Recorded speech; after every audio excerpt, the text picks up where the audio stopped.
Our featured ingredient will be firm tofu. All of your tofu is going to have water in there, and that's to keep it nice and fresh. What I did is I drained out the liquid in this package. Now, many recipes call for you to squeeze out your block of tofu entirely with the liquid. This recipe, it's not necessary to squeeze out all the water, but I am going to squeeze out a little bit of the water.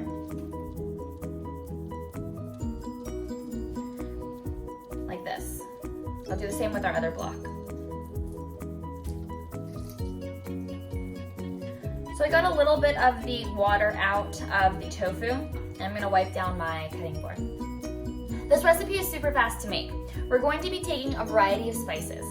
We've got chili powder, smoked paprika, garlic powder, onion powder, ground cumin, and 1/8 to 1/2 teaspoon of cayenne or chili flakes. It just depends on how spicy you want yours.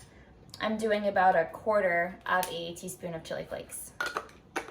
We're gonna take all those spices and mix it with some low sodium soy sauce and a neutral colorless oil like a corn oil or a canola oil, or in this case, grapeseed oil.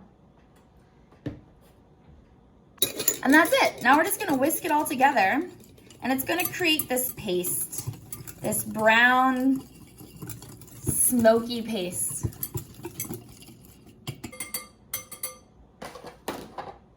Now I'm just going to crumble the tofu, which just comes apart really easily in the hands, right into the bowl. And it really looks like cheese. Or another way to describe the texture is like scrambled eggs. It's just a cold scrambled egg texture. Tofu doesn't have a lot of flavor. It's pretty bland, like eggs. And so that's why we get to flavor it up by letting it marinate in a spice blend. We're going to mix the tofu with our spice and oil blend. If you're following a gluten-free diet, you can substitute coconut aminos or tamari in place of soy sauce. Or if you're following a soy-free diet, you can use pumfu.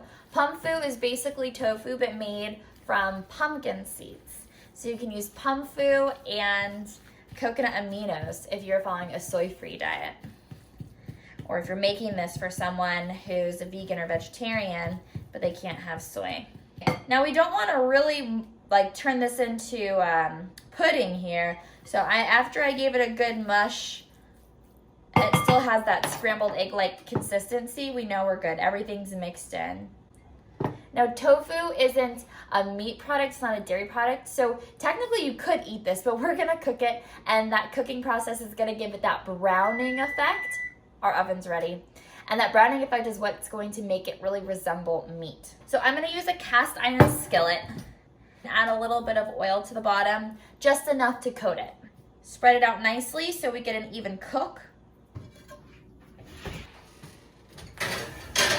At 15 minutes, we're going to check the tofu and give it a nice toss with a spatula. And that's because it's about 50% of the way done. We want to make sure that the bottom is browning, but that it's not burning or sticking to the pan. After we've tossed it, it'll cook in the oven for another 15 minutes, and then it should be ready to go. This is what we want. So we have a lot of brown components to the top of the tofu. It's not nearly as wet as it was before. If yours ended up being a little bit more crunchy, I say even better. But no sticking because we had a greased pan. Definitely some browning. Very much resembles meat. Now take whatever salsa your family enjoys. I'm gonna start just with about 1/2 cup. If yours got really dry, you might want to add 3/4 cup. And just mix that in. If you're using a salsa rojo or a red salsa, it's going to deepen the color even more, which would resemble ground beef. Okay, folks, this is your tofu taco crumbles.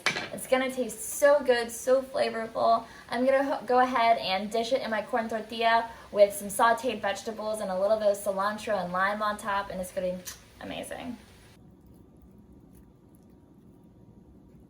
Of course, tacos are never the easiest thing to eat.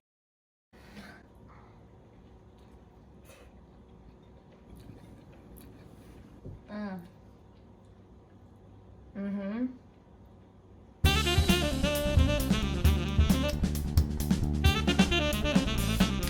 So flavorful, so tasty. I really hope y'all enjoy your tofu taco.